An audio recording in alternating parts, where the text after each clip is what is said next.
So I want to talk a little bit about this conference I was at in Florence, Italy.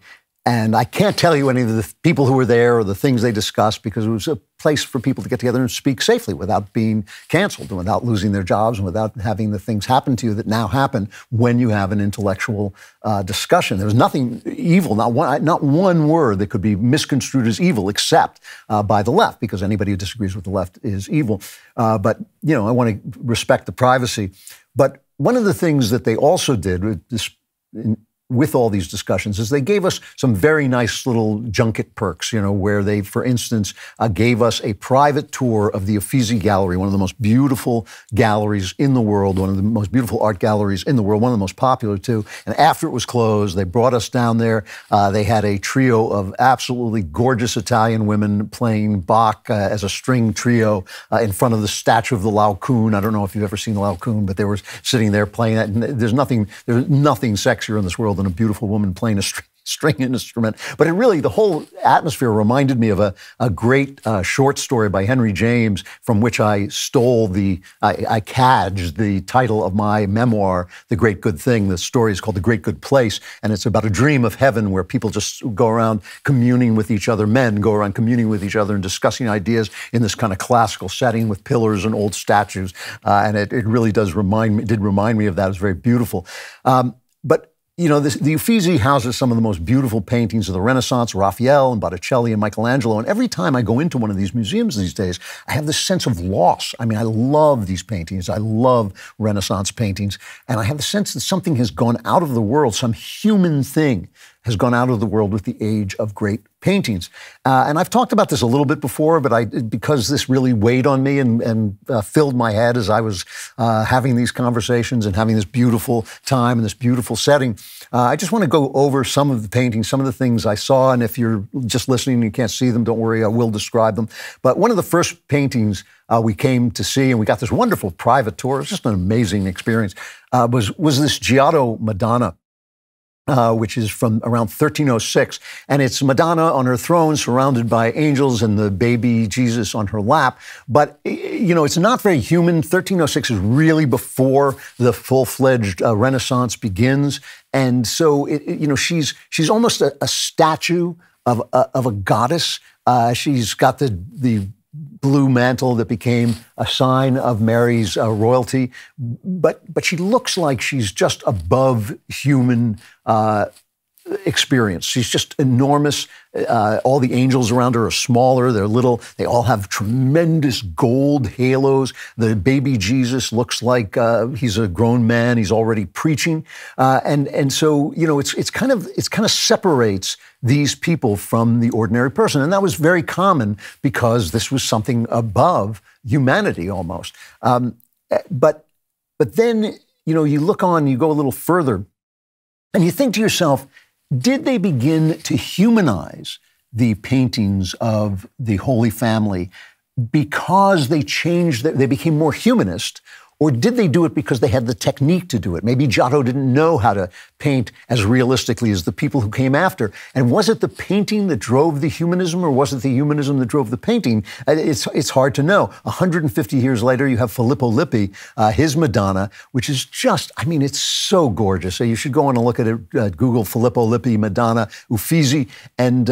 she's just this beautiful woman with two angels holding the baby up. The baby is much more of a realistic baby. She's entirely a beautiful woman, an absolutely gorgeous woman, but a real woman. And there is a halo, but it's just suggested. It's just a kind of ring behind her. So this is a person, and she has a very sad look on her face. She's not a kind of stern statue like in the Giotto, but she has a sad look on her face because she's clearly contemplating what this life that has come out of her body is going to go through and what it's going to mean. And just as a kind of comical thing, one of the angels holding up the child is just an imp, you know, a little, like, just looks like a totally realistic little boy who looks like he's full of mischief. And that was apparently the Filippo Lippi's son who was posing for this. So he just paints his son with this kind of like, you know, look at me, I'm holding up the baby Jesus look on his face, which is really something else. but the tender, sad look on her is human, and the child is more childlike, reaching for his mom. And so the Madonna is being depicted as what she was, one of us, a human being. And, my Catholic friends and I disagree on some of the doctrines about Mary, and sometimes that upsets people, which I'm very sorry about, because I think that the Catholics are trying to express their devotion and their awe of this woman who in some way has done the ultimate human act. She has taken God in and given God out in flesh. She's taken God in spirit and given God out in the flesh. And that's what all of us do when our lives are working rightly. We are taking God in and giving him out in the flesh. It's because, Jesus said, I want you to be a branch on my vine. In other words, the fruit that we bear is given to us by the vine, by God. It doesn't come out of us. It comes from above into us, and then we produce it. So all of us are supposed to act like the Madonna. But, but still, to me, she's just fully human being. And the Catholics believe that too. And that's what is captured. And when you do that, when you connect a human being with these godly things, you're essentially saying to every mother, you're saying you are part of something beyond yourself. You're not just a body. You're also part of this incredible movement of the spheres, an incredible movement beyond human life that is going on in heaven. You are imitating that in the world, and it is, pouring itself into you, and you represent that. And that's a different way to live as a human being, as a reference to something beyond yourself. Filippo Lippi, who painted this, was a friar, and his apprentice was Botticelli, and his Primavera is probably the greatest work in the museum. It's got so many, it must be a very expensive painting because it's got, I'm counting 4, 5, 6, 7, 8, 9 figures in it, which is a lot of figures. And they said to us that it is a wedding gift. And it represents, it's supposed to be read, I think, from right to left. There is a zephyr, which is a wind, is capturing this girl on the far right, Chloe, her name is, or Chloris in Greek. And he rapes her, essentially, and makes her pregnant. And she goes through a metamorphosis where she becomes Flora, the personification of spring. And you see her, the vine starts to come out of her mouth, and then the next figure over is Florus, and the next figure in the center is Venus, very beautiful. And then there are the three graces, and Eros, Cupid, is up in the sky shooting at one of the graces. He's going to infuse her with love, probably one of the virgin graces is going to infuse her with love. So this is all representing wedding, and on the side is Mercury, who is keeping the clouds away. He's keeping the clouds away so it will be beautiful. The weather will remain beautiful. It will be spring. Primavera means spring, obviously. And so again, you're seeing human beings. They're human figures. This is the thing I love about painting, and I love about this painting specifically. They're human beings, but they are connected to something, to meaning. They're connected to meaning outside themselves, right? And ultimately, I think that this gives, gives us a kind of dignity, a kind of importance in the world that you lose when you're just connected to yourself. And that's the final one I just want to show you is the Rafael Madonna, which brings us to just incredible heights of perfection. This Madonna with this beautiful, beautiful tenderness. She's with the baby John the Baptist and the baby Jesus on her lap, and she's got this movement of beautiful affection for John as she's putting her hand on her back. She's got a book in her hand where she's probably reading the beginning of Luke, which tells her story, which I know doesn't make any sense, but is a way of showing that she is the symbol of wisdom, and she is so incredibly beautiful and has that same sadness in her face. And you see John is handing a finch, I believe it is, to the baby Jesus, and the finch was a symbol of the symbol of the passion, the crucifixion and resurrection of Jesus. And so she has this look of sadness as she sees her baby being handed his death, and John is handing his death to the baby. The most touching thing about it is Jesus is accepting the bird, and so accepting what's going to happen to him. And when you lose this faith that you are connected to something beyond yourself, and this is what happened at the end of the Middle Ages, as we became more and more human, then the only thing to talk about is yourself. This was what C.S. Lewis called the great movement of internalization, where all the motivating force was come from within yourself. Sex was a motivating force, money, greed, envy were motivating forces, but nothing outside yourself. You didn't represent anything. It was just all you. And then that means that everything, that even the shape of things comes from you. It's kind of an illusion. Instead of saying what I would say, that it is participation. I'll talk about that in just a minute. It's all an illusion, and so painters shouldn't paint representationally, and that's where you get Jackson Pollock, which I believe is garbage. I believe it's absolute garbage. I would rather look at a video game than look at a Jackson Pollock because it is just saying what you see is just an illusion. It has no meaning. So this was what I talked about.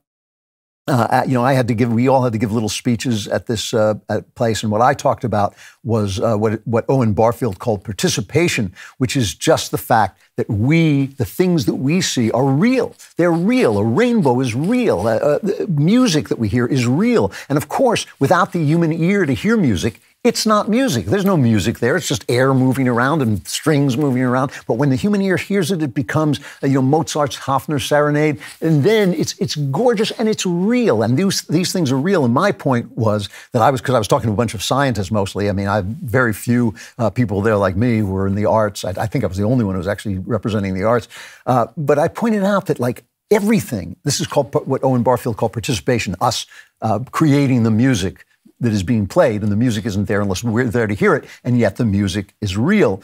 But my point that I was making is that there's no place where consciousness and reality diverge. All of the things that the scientists are talking about, even mathematics, are inventions of the human mind. There is no such thing as a two, right? But when you use numbers, they do marvelous things in reality because numbers are real. They're participation, we create them, but they're real. And my point about this was that, my central point about it was that the West, what we think of Western civilization, what we think of Christianity, Christendom, begins with an act of participation, which is Moses looking at the burning bush and he hears the words, I am.